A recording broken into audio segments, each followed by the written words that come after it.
যারা নিয়মিত লটারি ক্রয় করেন তারা অতি অবশ্যই আজকে আমার বলা এই দ্রব্যটি নিজের সঙ্গে রাখুন। এই দ্রব্যটি যারা নিজের সঙ্গে রাখে তারা অতি অবশ্যই সঠিক নাম্বার পছন্দ করে লটারিতে পুরস্কার জেতেন, অর্থাৎ পুরস্কার জেতার সম্ভাবনা অনেকটাই বেড়ে যায়।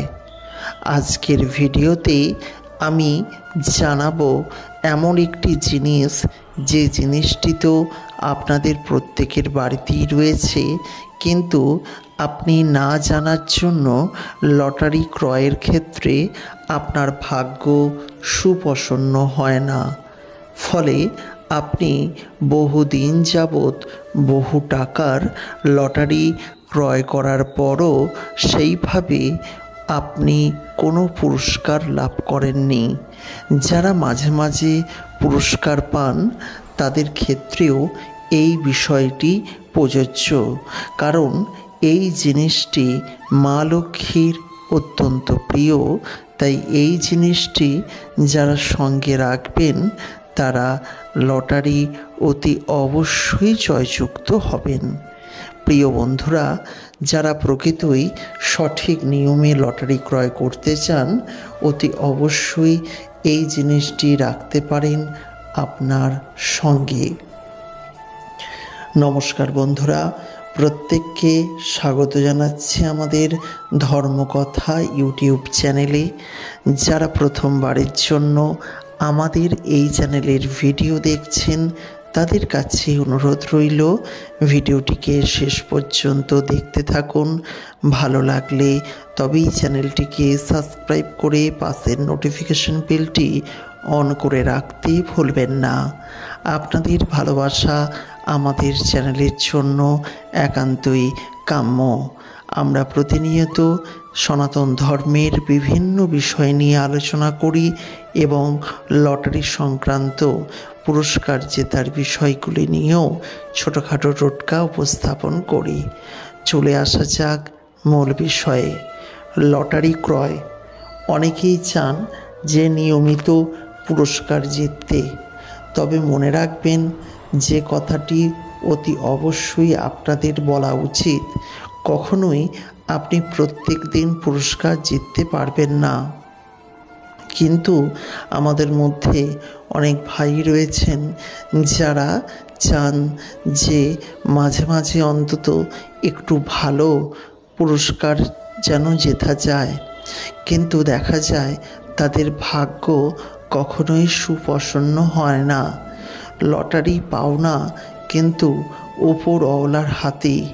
তারা নিজেদের থেকে এমন কিছু মানুষ রয়েছেন যারা মাঝে মাঝেই লটারি জেতেন, আবার অনেকে আছেন বিভিন্ন উপায় উপাচার টোটকা ক্রিয়ার মাধ্যমে লটারি পাওয়ার বিষয়টি কিন্তু গুরুত্বপূর্ণ হয়ে ওঠে তাদের জীবনে।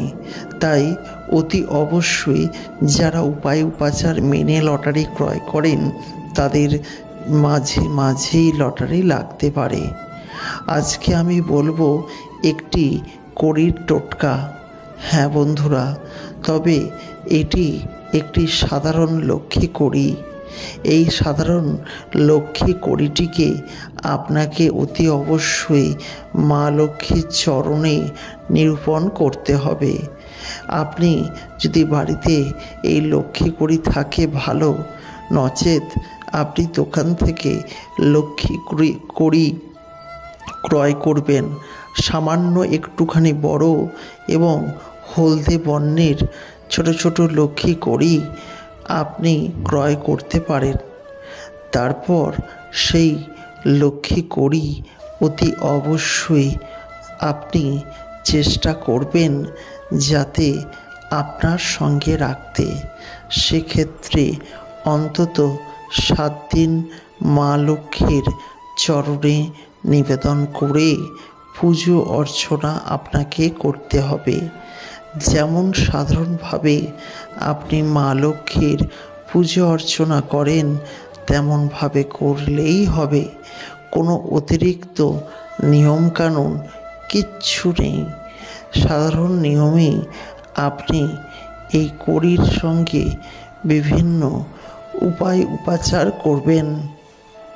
পুজো অর্চনা করার পর আপনি অবশ্যই এই কড়িটিকে আপনার কাছে রাখবেন, পকেটে রাখবেন, মানি ব্যাগে রাখবেন, আপনার কোনো মেন জায়গায় রাখবেন, যেখান থেকে আপনি খুব সহজেই মা লক্ষ্মীকে স্মরণ করতে পারবেন। এই কড়িটি ক্রয় করার পর আপনি এইভাবে যদি নিজের কাছে রেখে দেন, দেখবেন এরপর থেকে যখনই আপনি লটারি ক্রয় করতে যাবেন, আপনার জীবনে উন্নতি হবে, আর্থিক উন্নতি হবে, আর্থিক সমৃদ্ধি লাভ হবে আপনার জীবনে। তাই অনেকেই কিন্তু লটারির এই বিশাল টোটকাটি করে থাকেন। আমি আজকে আপনাদের উদ্দেশ্যে জানিয়ে দিলাম, যদি আপনার সম্ভব হয় অতি অবশ্যই এই লটারির টোটকাটি করতে ভুলবেন না। আজকের মতো বিদায় নিচ্ছি। ভালো থাকবেন, সুস্থ থাকবেন এবং প্রত্যেককে ভালো রাখবেন। নমস্কার। আবার দেখা হচ্ছে নতুন ভিডিওতে।